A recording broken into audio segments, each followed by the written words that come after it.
Tonight, we continue our look at major infrastructure issues across the country. Correspondent Douglas Kennedy takes us to a region known for devastating flooding that has a $10 billion plan to do something about it. Living in this area, storm surge is a humongous threat. Ariel Stimson lives right off of Galveston Bay in Texas, where she was during Hurricane Harvey. So living out here, there's really nowhere to go. No, if you don't evacuate, there's no way out. She took this drone video of homes and neighborhoods flooded. It was a kind of crazy panic feeling because there was water all around us. Water all around.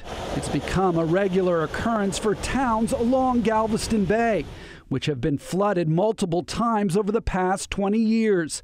The problem is here at the tip of Galveston Island.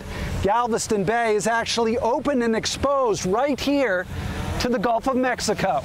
Meaning during a storm, all the storm surge from the Gulf makes its way unimpeded into Galveston Bay.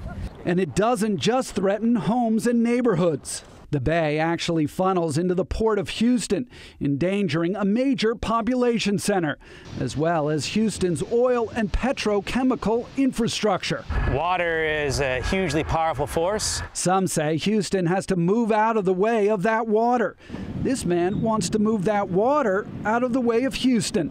So your idea is to limit the amount of water here that can get into Galveston Bay during a storm event? Absolutely. And then causing significant impacts further up the Gulf. Colonel Lars Zetterstrom is commander of the Army Corps of Engineers in Galveston and is proposing building 2 giant movable gates as storm surge barriers. It's similar to ones in the Netherlands that protect Rotterdam Port from the North Sea. If approved by Congress, the gates would be open for ship traffic, but would close during big weather events like Harvey. These are massive structures. Absolutely, they would be gigantic structures.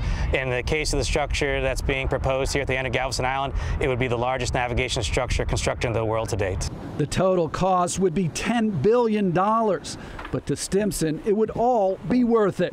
As long as you don't have to worry about water ever again. Yeah, it's absolutely worth it in the end. I mean, it's going to cost a lot of money in the beginning, but it's going to save a lot of lives. It's also going to save a lot of infrastructure. On Galveston Bay, Douglas Kennedy, Fox News.